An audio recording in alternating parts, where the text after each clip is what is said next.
नमस्कार जय हिंद साथियों, एक बार फिर से आप सबका बहुत बहुत स्वागत है। बैठे रहना स्वास्थ्य के लिए बहुत ही हानिकारक है। ये मैं नहीं, एक अमेरिका की यूनिवर्सिटी ने सर्वे कराया। लगभग 7 साल तक सर्वे चला। उसके बाद जो निष्कर्ष निकला वो विभिन्न अखबारों में प्रकाशित किया गया। हमारे यहाँ का एक अखबार है हिंदुस्तान, उसमें ये खबर छपी कि ज़्यादा मत बैठिए, सिकुड़ जाएगा दिमाग। दिमाग तो सिकुड़ेगा ही, दिमाग तो कमज़ोर होगा ही, तर्क करने की, सोचने की क्षमता तो कमज़ोर होगी ही। इसके साथ साथ शरीर के और भी बहुत सारे अंग प्रभावित होंगे। तो ये सब आज हम इस वीडियो में डिस्कस करेंगे। आप वीडियो को कहीं स्किप मत करिएगा, बहुत ज़रूरी है हमारे लिए जानना, क्योंकि sound mind in sound body, स्वस्थ शरीर में ही स्वस्थ मस्तिष्क निवास करता है। इंसान के पास सब कुछ हो लेकिन स्वास्थ्य न हो तो कुछ भी नहीं है। तो सबसे पहली वरीयता स्वास्थ्य की होनी चाहिए।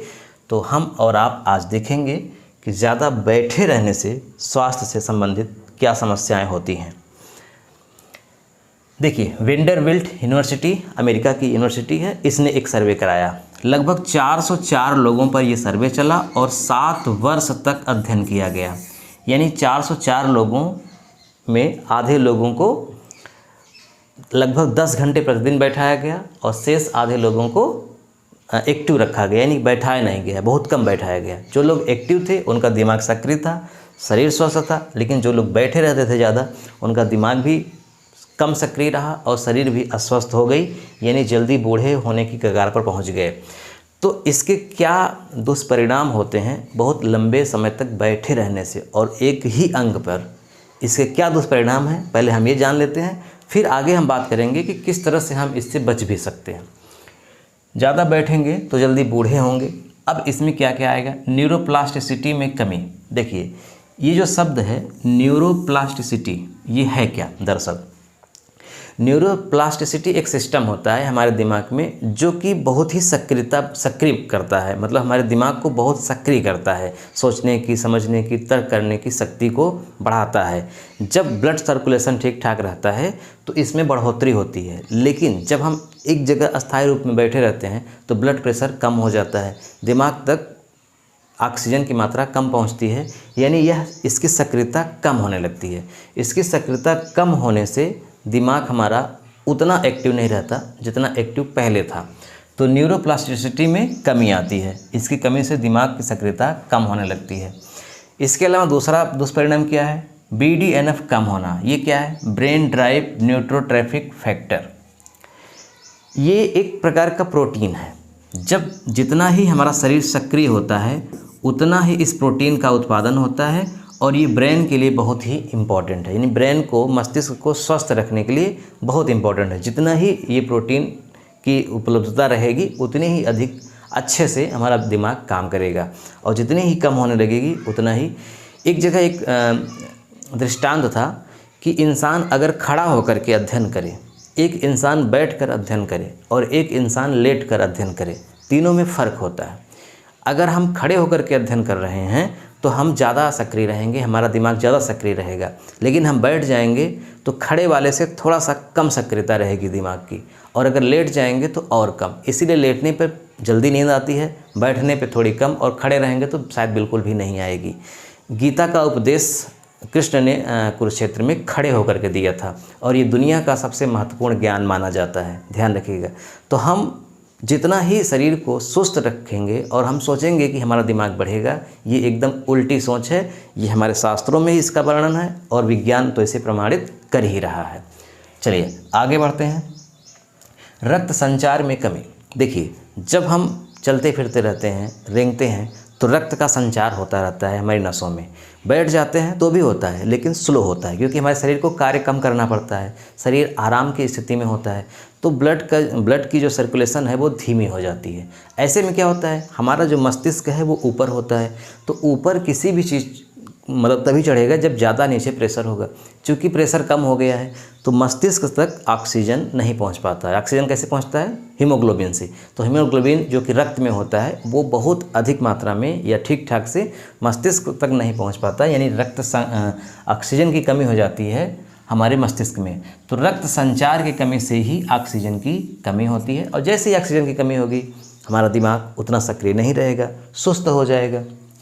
याददाश्त में भी कमी आएगी। जब दिमाग सुस्त होगा तो कुछ भी सोचेंगे उतना अच्छे ढंग से सोच नहीं पाएंगे, तर्क कम कर पाएंगे, तो याददाश्त में कमी अपने आप होगी ही। तनाव और घबराहट, जब ब्लड प्रेशर कम होता है तो तनाव और घबराहट आम बात है, ये तो सारे डॉक्टर भी बोलते हैं। तो ये मतलब एक समस्या से हज़ारों समस्याएं जन्म ले रही हैं।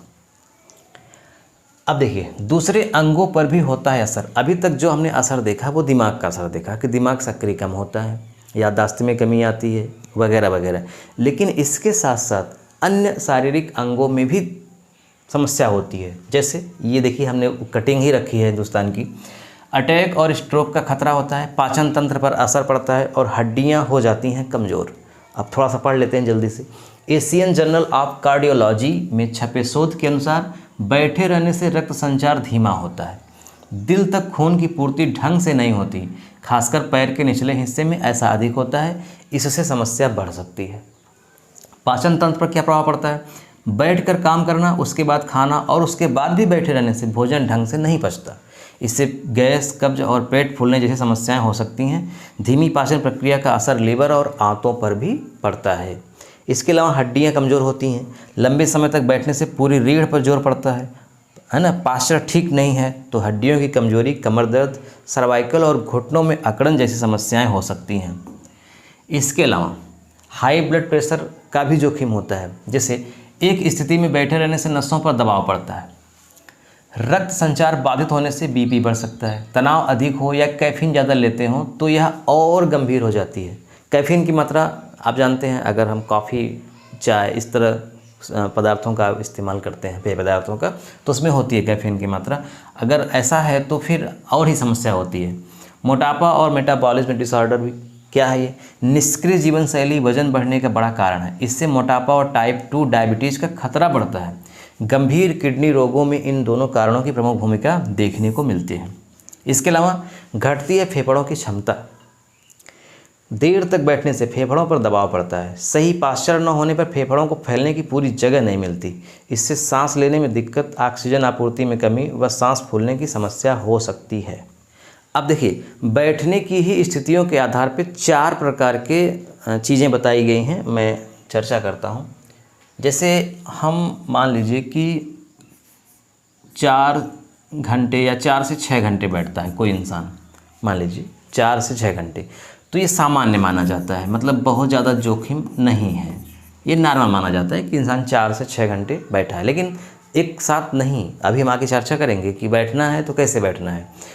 अगर मान लीजिए कि यही 6 से 8 हो जाता है तो ये मतलब चिंता की बात होती है, यानी इतना नहीं बैठना चाहिए, 8 घंटे नहीं बैठना चाहिए इंसान को। अगर 8 घंटे बैठ रहा है तो एक सिस्टम होता है बैठने का, हम आगे चर्चा करेंगे। लेकिन सबसे अच्छा होता है कि इंसान 4 घंटे से भी कम बैठे। अगर इंसान 4 घंटे से, ये मैं नहीं कह रहा हूँ, ये जो शोध आया है, जो उपाय बताए गए हैं, जो मतलब अलर्ट रहने के लिए कहा गया है कि आप ऐसा करेंगे तो स्वस्थ रहेंगे, तो उसमें 4 घंटे से कम कहा गया है, यानी 4 घंटे से आपको कम बैठना है। अगर इंसान 8 से 10 घंटे बैठ रहा है तो ये गंभीर, मतलब इसे आपको गंभीरता से लेना चाहिए, ये अच्छी बात नहीं है। और अगर 11 या इससे ज़्यादा इंसान बैठ रहा है तो अति गंभीर कह सकते हैं, यानी हार्ट अटैक का खतरा, जितनी भी बातें हमने अभी की वो सब का खतरा सबसे अधिक है उसके लिए जो इंसान 10 या 11 घंटे से अधिक बैठता है। तो कोशिश ये रहे कि कम से कम हम बैठें। अब देखिए अगर बैठना ही पड़े, बात की है ना कि भाई बिना बैठे कोई आज के समय में इंसान कैसे काम करेगा? पढ़ाई भी करेगा तो बैठ के करेगा, कहीं ऑफिस में काम करेगा तो बैठ के करेगा, गाड़ी चलाएगा तो बैठ के करेगा। और ध्यान रखिएगा ये जो बताया गया है 4 घंटे 6 घंटे, ये ऐसा नहीं है कि आप एक ही जगह बैठेंगे तो वही काउंट होगा, नहीं। इसमें आप जैसे मान लीजिए आप कर्मचारी हैं, आप ऑफिस में काम करने जाते हैं, आपको 8 घंटे बैठना पड़ता है, तो वो 8 घंटे तो है ही, उसके साथ साथ मान लीजिए आप आधे घंटे ड्राइव करते हैं, कार में बैठते हैं, तो भी जोड़िए क्योंकि बैठे हैं, फिर वापस आते हैं आधे घंटे बैठे हैं, 1 घंटा हो गया, बैठ के खाना खा रहे हैं, टीवी देख रहे हैं, किसी से बात कर रहे हैं, है ना, ये सब जोड़ा जाता है। ये सब मिला के बात की गई है कि 4 घंटा भी अगर है तो ठीक है, 4 से अधिक नहीं होना चाहिए, ध्यान रखिएगा। लेकिन मामला वही है कि भाई खड़ा होकर के कोई कैसे टाइप करेगा? बहुत सारे ऐसे काम हैं जो बिना बैठे हो ही नहीं पाएंगे। पढ़ाई भी कोई करेगा तो कैसे खड़ा होकर करेगा, बैठना ही पड़ेगा।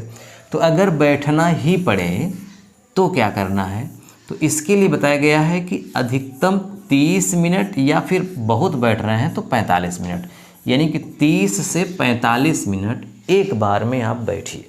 कुर्सी पे, चारपाई पे, ऑफिस में, गाड़ी में, कहीं भी 30 मिनट बैठिए या फिर 45 मिनट। उसके बाद आप उठ जाइए। उसके बाद उठकर थोड़ा सा घूम टहल लीजिए, फिर बैठिए। यानी हर आधे घंटे बाद आपको उठ जाना है। और ध्यान रखिएगा, ये जो बैठ रहे हैं 30 घंटा, इसमें 30 मिनट, इसमें ऐसा ना हो कि एक ही अंग पे बैठे रहें। टेढ़े होकर बैठे हैं तो टेढ़े होकर के बैठे ही रहें आधे घंटे, नहीं, ये और ख़तरनाक स्थिति होती है। एक अंग पे बैठना 2-4 मिनट के लिए भी खतरनाक हो सकता है। ये सब अध्ययन में बताई गई हैं बातें। तो एक ही अंग पर 30 मिनट भी ना बैठें, पोजीशन चेंज करते रहें। कभी इधर झुके हैं तो कभी इधर झुक जाएं, कभी ऐसे झुक जाएं, सीधे रहें, तो उसमें भी स्ट्रेच करते रहें। यानी एक अंग पर ना बैठें 30 से 45 मिनट तक। और एक आइडिया बताया गया है 20-20-20 का फार्मूला। अगर मोबाइल देख रहे हैं, मोबाइल, तो 20 मिनट से अधिक नहीं देखनी चाहिए। 20 मिनट देखें, फिर उसके बाद 20 सेकंड के लिए स्क्रीन बंद कर दें, 20 सेकंड के लिए। फिर उसके बाद 20 फीट दूर तक देखें। मतलब 20 मिनट के बाद 20 सेकंड रुकें और 20 फीट दूर देखें, फिर आएँ। मतलब 20 मिनट से अधिक मोबाइल देखना ही नहीं है। तो बैठना भी खतरनाक है और एक साथ ये देखना भी खतरनाक है। इसके अलावा नियमित व्यायाम बहुत ज़रूरी है।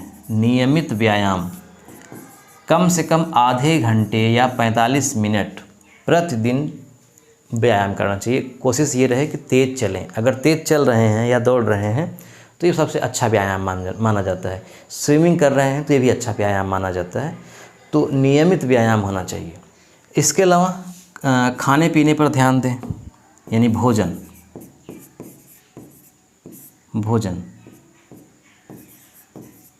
शुद्ध हो, नियमित हो, संयम से हो। सुबह हैवी, दोपहर में उससे कम और रात्रि में सबसे कम। लेकिन होता क्या है, एकदम उल्टा। सुबह एकदम कम, दोपहर उससे ज़्यादा और रात्रि में सबसे ज़्यादा। तो ये जो बीमारियां हैं उसके आने का सबसे बड़ा रीज़न यही है कि हम जो भोजन का जो समय है उसमें तो बदलाव किए ही किए हैं, लेकिन किस समय कितना करना चाहिए इसमें भी बड़ा बदलाव किए हैं। तो भोजन शुद्ध हो, नियमित हो और जैसे नेचुरल तरीका है उस तरीके से हो। इसके अलावा तनाव कम करें हर हाल में। तनाव से तो बहुत बीमारियाँ होती हैं और ये अपने बस में है कि इसको हम कम कर सकते हैं अपनी सोच में बदलाव करके। तो तनाव को कम करें, भोजन शुद्ध, नियमित व्यायाम और हर 30 मिनट पे बैठें तो उठते रहें। स्ट्रेच करें, मतलब घूमें टहलें, फिर आकर के बैठें, लगातार ना बैठें। यानी आपको हर हाल में ये ध्यान रखना है कि बहुत लंबे समय तक बैठना ठीक नहीं है। इसलिए जितना जल्दी हो सके उठते रहें। बहुत कंपलसरी हो तो ही लंबे समय तक बैठें, अन्यथा जितना ही सक्रिय रहेंगे उतना ही दिमाग हमारा सक्रिय रहेगा। आप देखे होंगे अगर हम खड़े होकर के पढ़ाई करते हैं तो हम नॉर्मली नींद नहीं आती, लेकिन बैठ जाते हैं तो नींद आने लगती है। इसका मतलब ये हुआ कि जैसे ही हम बैठते हैं हमारी जो शरीर है वो आराम की मुद्रा में हो जाती है, तो ब्लड का फ्लो धीमा हो जाता है और मस्तिष्क तक ऑक्सीजन कम पहुंचता है, तो दिमाग थोड़ा सा लेजी हो जाता है, फिर नींद आने लगती है। अगर लेट गए तो फिर वो और डाउन हो जाता है और दिमाग और लेजी हो जाता है, सुस्त हो जाता है, वो काम ही नहीं करना चाहता, इसलिए और तेज़ी से नींद आती है। तो हम जितना ही एक्टिव रहेंगे हमारा दिमाग भी उतना ही एक्टिव रहेगा, नींद कम आएगी, सक्रियता बढ़ेगी, ये ध्यान रखिएगा। तो आज बस इतना ही। खबर कैसी लगी आपको कमेंट करके ज़रूर बताइएगा और इस वीडियो का लिंक अपने दोस्तों में, मित्रों में खूब शेयर करिएगा। मिलते हैं नेक्स्ट वीडियो में। नमस्कार।